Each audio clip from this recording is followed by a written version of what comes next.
discipline. So one is a person by the name of Hisham ibn Hakam. He was a scholar of theology.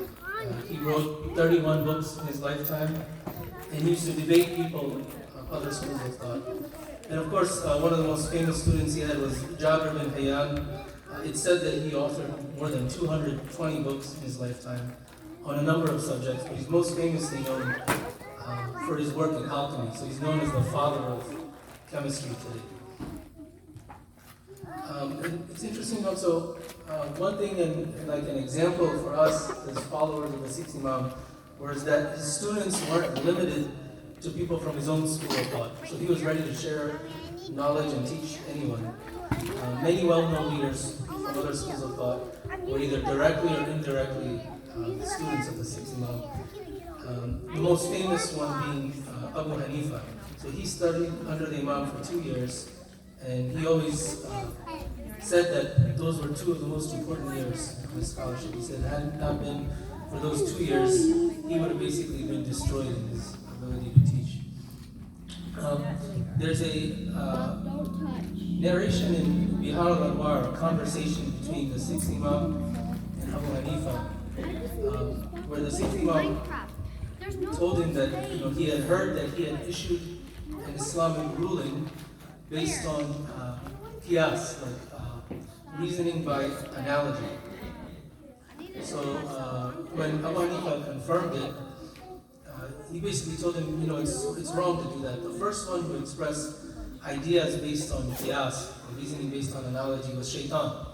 When he said, Allah subhanahu wa ta'ala ordered him to prostrate before Adam, he said, I will not, because you created me from fire, you created him from soil, or clay. And fire is superior to soil. Then the discussion continued, so there were some other examples where he was trying to show him that this methodology of deriving Islamic rulings or coming to conclusions is not correct. So he gave 2 examples. One, he asked, which is worse in Islam? Killing someone unjustly or committing adultery? So Imam Abu Hanifa, he responded that it's definitely killing someone unjustly. So he said, well then why in the case of when you murder someone or kill someone, you only need 2 witnesses? But in the other event, you need 4 witnesses. So would you say that you can prove that through qiyas? And he admitted no. And he asked another question and he said, which is more important, prayer or fasting? So he responded, prayer. So he said, then why is it that when a lady is not able to fast, she has to make up the fast? But when it comes to salah, she's not required to make up salah. So can you prove that opinion with qiyas or analogy? And he admitted no. But what I want to talk about a little more today is the first example he gave, where he said the first to make a point or reasoning based on analogy was Shaitan. So please recite salawat.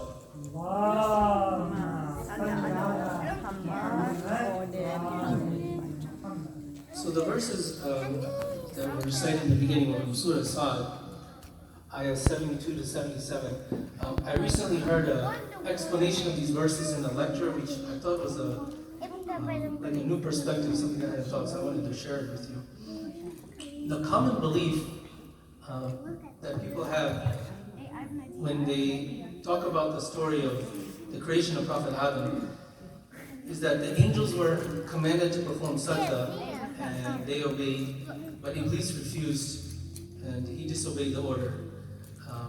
Which is true, but it's kind of a summary and it omits certain details and certain lessons we can learn. So the reality is, when you look at the verses, it's an announcement being made before Prophet Adam is even created. Where Allah subhanahu wa ta'ala says, I'm about to create a human being from teen, from clay. And then it says, فَإِذَا. So when I am done, so the full verse is فَإِذَا سَوَيْتُهُ وَنَفَخْتُ فِيهِ مِنْ رُوحِي فَقَعُوا لَهُ سَاجِدِينَ. So when I am done putting the balance in him, fashioning him or placing balance in him, and blowing into him from my ruh, then perform sajda to him. So it's an announcement before the event happens. And what it's doing, it describes the process of our creation in these three stages. So first is that he announces, I'm going to create a human being from teen, which is clay.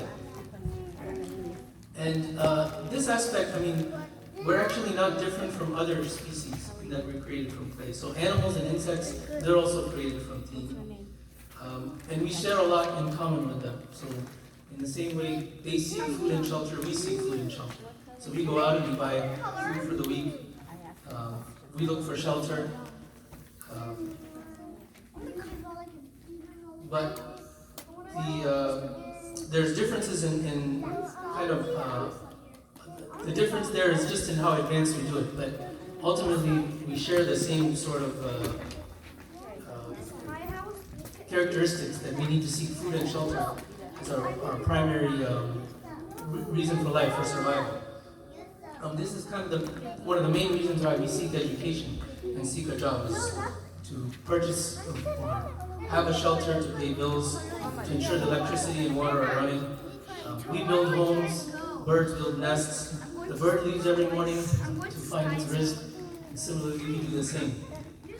But what makes us different from animals and other species is the next verse, where it says, فَإِذَا سَوَيْتُهُ, which comes from the word tasmiyah, which means balance.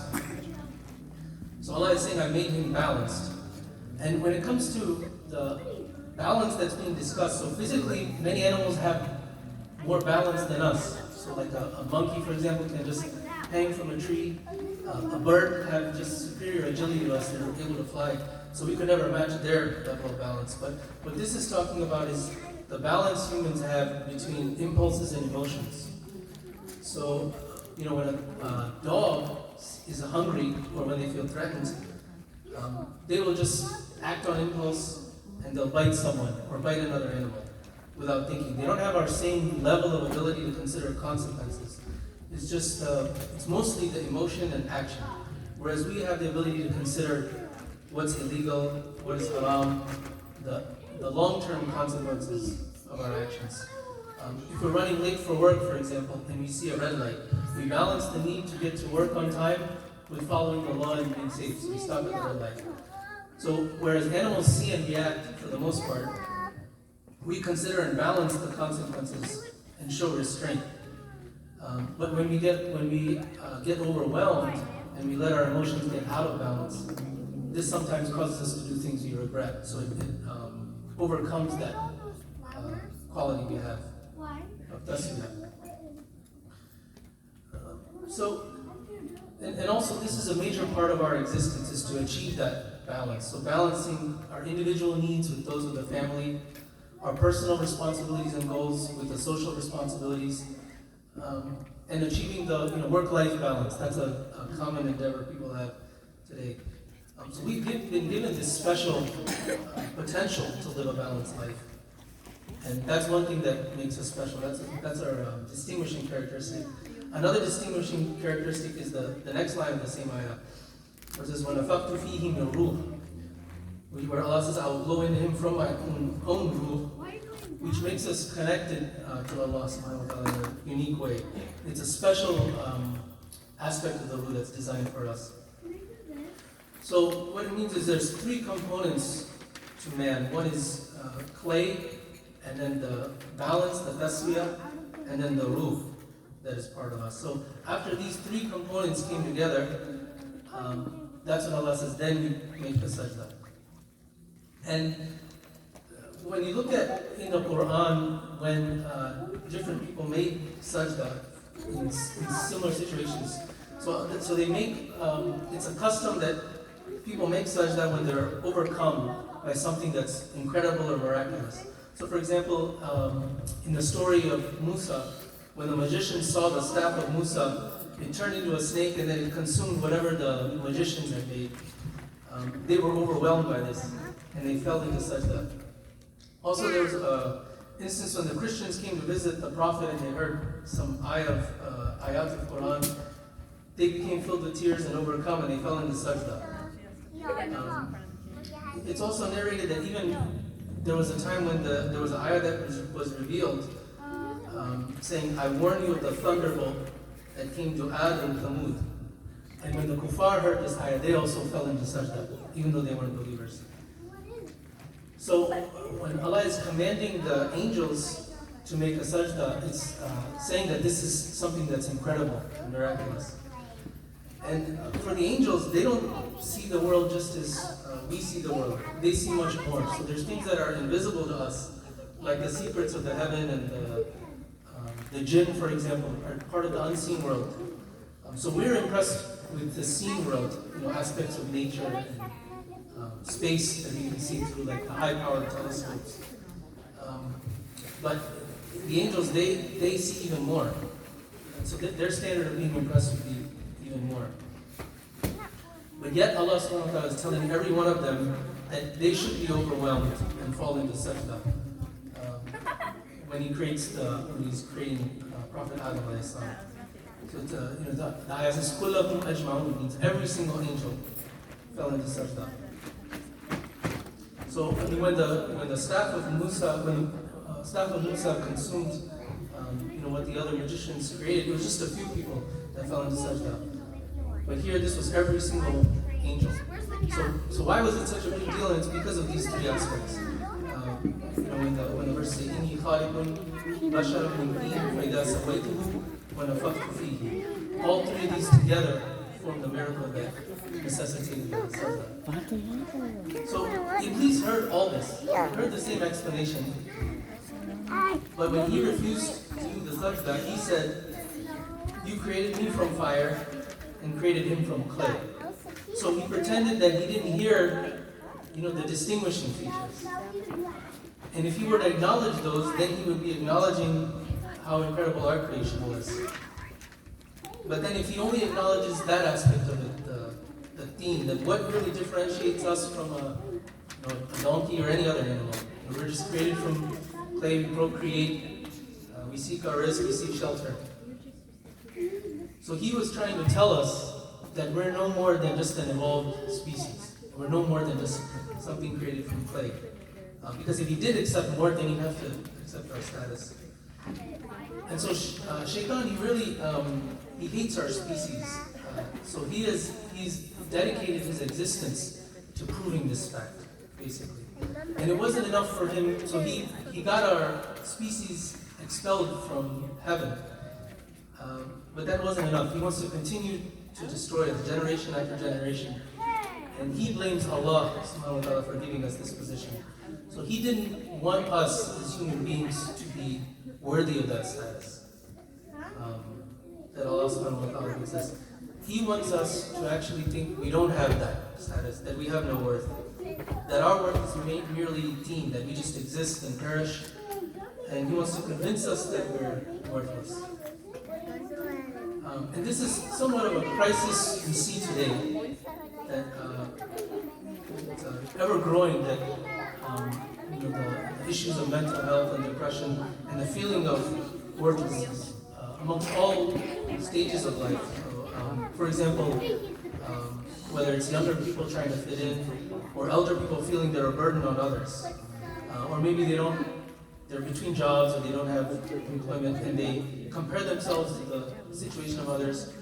They feel they haven't accomplished what they want to accomplish in life, and they start to feel less and less worth. And it comes from outside as well. So oftentimes others compare us with people based on our occupation, education. And this is actually what Iblis wants. He wants people to be putting us down, even if they don't realize it, but they're fulfilling his aim. People may not realize that they're telling us that we don't have a certain worth, even if that's what they're doing. And the effect of that is, once you develop low self-esteem, then it kind of sets off a sequence of actions. So we start to look, when we don't have our feeling of self-worth internally, when we don't have self-esteem, we start to look externally for validation. And we seek approval from others. And this can affect even, like we live our life to please others, to make others think we have worth. And it's exacerbated in the age of social media. So people post pictures looking for likes and comments and being told that this is something of value. And so youth are very vulnerable to this, especially. And we mentioned last year in a talk about youth and marriage. This is one of the main contributing factors for why there's increased rates of depression, suicide, and self-harm among that age group, from youth, like 11 all the way up to 24. And then, when you don't value yourself, when you seek validation and approval from others, you make life choices and purchases and career choices always in search of external validation, not for a sincere desire to do those things.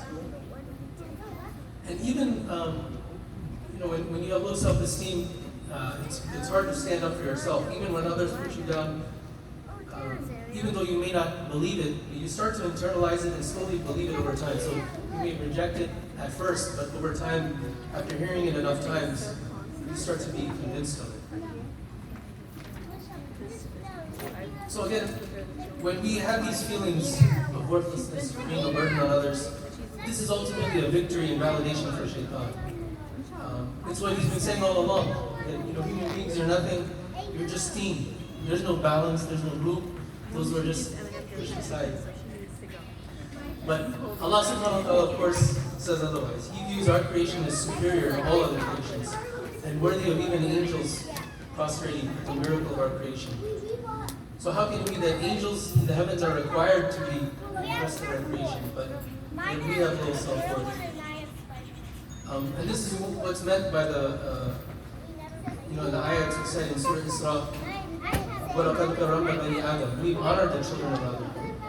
So Allah subhanahu wa ta'ala already honors us. So we don't need any validation or any approval from anywhere else. We don't need to seek approval from anywhere else.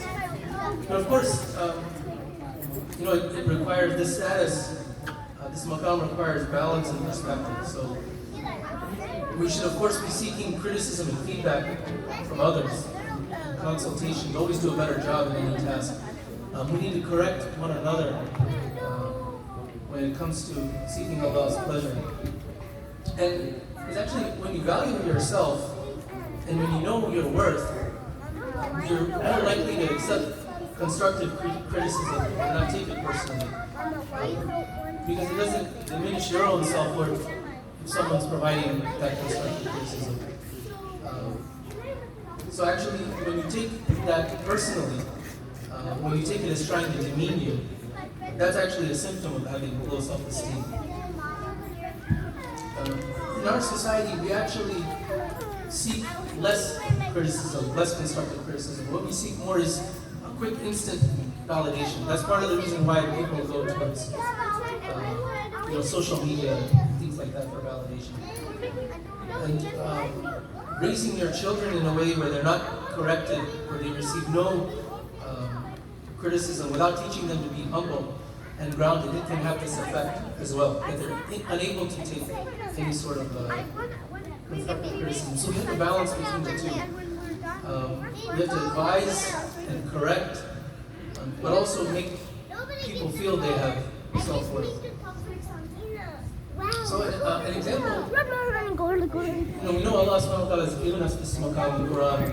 So suppose, let's say, if we applied for a job which we felt we weren't qualified for, but we were selected for the position, right? In the same way, Allah subhanahu wa ta'ala has given us this maqam, which is kind of hard to comprehend. So if you're given this position, would you feel entitled? What would be the healthy approach? To feel entitled and say, this honor has been given to me, and look down at people who didn't get it. But really we know that in our head, well, I don't know why I got this position. So what the healthy thing to do in that situation would be to work hard and prove that we're worthy of that role. The honor was given to you before you even started day one. So it's a responsibility to live up to that role and show you are worthwhile. So the arrogant approach there would be to look down on others who weren't hired and say that you were. Whereas the more balanced approach, which is what we've been given in our fitrah, is to balance that with humility and want to be deserving of the role. So overconfidence leads to arrogance, whereas too much humility leads to a lack of self-worth. This balance between being confident in our self-worth and not being overconfident or arrogant, it's, like we said, one of the three components of our creation. And it's interesting when you look at the ayah, first it starts with إِنِّي خَالِقٌ بَشَرٌ مِنْ طِينٍ, and it ends with وَنَفَخْتُ فِيهِ مِنْ رُوحٍ. They're almost opposites. One is that we're created from clay, the other is that Allah from His ruh, it's part of us. And He's blown into us from His ruh. In between those, sandwiched between the two, is this aspect, that of balance. فَإِذَا سَوَيْتُمْ. So we have the potential given to us to achieve this balance, to recognize the worth in ourselves and not based on external validation or people thinking we have worth because of our possessions or what we've been given in life or material status. So all of us have the potential to work in Allah subhanahu wa ta'ala's cause because of these aspects He said. Regardless of age, there's no age to stop striving or learning. Even at an elder age, we have so much to offer as this wonderful creation, whether it's imparting wisdom to the next generation or teaching grandchildren, teaching them a language. Just as Allah says, وَلَقَدْ كَرَّمْنَا بَنِي آدَمَ, that He has given us this status because He knows we have this potential to exceed all other creations. And so we have to always strive to reach that potential. No good deed, no goodness we do is ever worthless. No effort we ever perform is worthless. No human being is worthless, as evidence in these ayahs. So we have to find value in what Allah subhanahu wa ta'ala has blessed us with and allow us to value ourselves and recognize our worth and not allow shaitan to convince us that we are worthless or unworthy. And never to show self-hatred or to show arrogance with what Allah has blessed us with, but rather a balance between the two. So we ask Allah subhanahu wa ta'ala to give us the strength to succeed in this endeavor. Bismillah ar-Rahman ar-Rahim wal asr.